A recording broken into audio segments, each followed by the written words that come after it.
കോഴിക്കോട് രാമനാട്ടുകരയിൽ വീട്ടിലേക്ക് ആൽമരം വീണ് 2 പേർക്ക് പരിക്ക്. വീട് പൂർണ്ണമായും തകർന്നു. പരിക്കേറ്റവരെ കോഴിക്കോട് മെഡിക്കൽ കോളേജ് ആശുപത്രിയിൽ പ്രവേശിപ്പിച്ചിട്ടുണ്ട്. അഖില CP വിവരങ്ങളുമായി നമുക്കൊപ്പം ചേരുന്നു. അഖില, എപ്പോഴാണ് ഈ സംഭവം? 2 പേരുടെയും ആരോഗ്യാവസ്ഥ എങ്ങനെയാണ്? പരിക്ക് സാരമുള്ളതാണ്?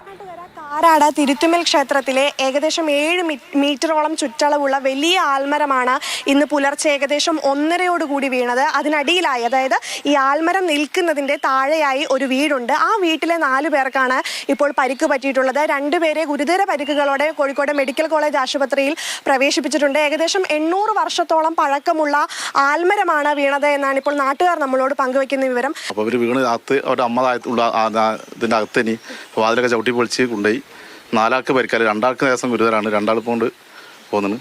അപ്പോൾ ഇത് 800 വർഷം പഴക്കമുണ്ട് ഇതിന്. ആ വീടിൻ്റെ മുകളിലായിട്ട് വീട് മൊത്തം തകർന്നിട്ടുണ്ട്. നമ്മുടെ ക്ഷേത്രത്തിന് ഭീഷണിയായിട്ട് 2 കൊമ്പതിൻ്റെ മേലുണ്ടായിരുന്നു. അപ്പോൾ അത് ഞങ്ങളെന്ന് ക്ഷേത്രത്തിൻ്റെ തന്ത്രിയുടെ നിർദ്ദേശപ്രകാരം ചോദിച്ചിട്ട് ആ 2 കൊമ്പും വീടിൻ്റെ മുകളിലേക്ക് വേറൊരു കൊമ്പുണ്ടായിരുന്നു, അതൊന്ന് മുറിച്ച് മാറ്റി. അവർ 4-5 വർഷം മുന്നേ മുറിച്ച് മാറ്റിയതാണ്. അപ്പോൾ ഒന്നായിട്ട് വലിയ പടർന്ന് പന്തലിച്ച വലിയൊരു ആലായിരുന്നു. അതിപ്പോൾ അതിൽ 2 കൊമ്പ് വലിയ കൊമ്പുണ്ട്, അതിൽ കൊമ്പാണ് ഒന്നായിട്ട് മൊത്തം താഴെട്ട് വീണത്. അതായത് ആൽമരം പൂർണ്ണമായിട്ടും ആ വീടിന്റെ മുകളിലേക്ക് വീണു. ആ മൊത്തം പൂർണ്ണമായിട്ട് വീണു, അവിടേക്ക് തന്നെ വീണു. ഇവിടുത്തെ 2-3 തെങ്ങ്, പിന്നെ മാവ്, അങ്ങനെയുള്ള കുറേ മരങ്ങൾ അതിൻ്റെ കൂടെ തന്നെ പോയിണ്. പിന്നെ ഈ നാഗക്കോട്ടൻ്റെ അതിന് വള്ളി അടക്കാണ് മൊത്തത്തിൽ ഒന്നായിട്ട് അങ്ങോട്ട് പോയത്.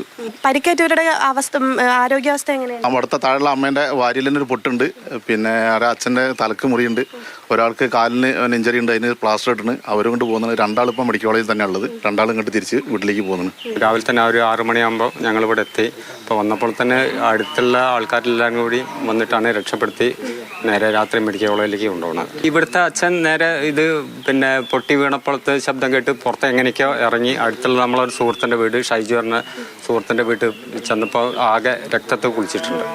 അപ്പം തന്നെ ഇവിടെ അവരെല്ലാവരും വന്ന് നോക്കിയപ്പോൾ അമ്മ ഉള്ളിൽ കിടക്കുന്നുണ്ട്. അവരെല്ലാം എടുത്തിട്ട് പിന്നെ മെഡിക്കൽ കോളേജിലേക്ക് നേരെ കൊണ്ടുപോയത്. വീട് ഭാഗികമായിട്ടാണോ പൂർണ്ണമായിട്ടും പൂർണ്ണമായിട്ടും ഏകദേശം തകർന്നിട്ടുണ്ട്. വളരെ മോശപ്പെട്ട അവസ്ഥയാണ്. വീട്ടിലുണ്ടായിരുന്ന 4 പേർ തലനാരിഴയ്ക്കാണ് രക്ഷപ്പെട്ടത്. അതായത് ആൽമരത്തിന്റെ ചില്ല ഭീഷണി ആയതുകൊണ്ട് ആദ്യം അത് വെട്ടിമാറ്റിയിരുന്നു. പക്ഷേ ഇത്തരത്തിലൊരു ഈ ഒടിഞ്ഞു വീഴാവുന്ന ഒരു അവസ്ഥയിലായിരുന്നില്ല എന്നാണ് ഇപ്പോൾ നാട്ടുകാർ നമ്മളോട് പങ്കുവയ്ക്കുന്ന വിവരം.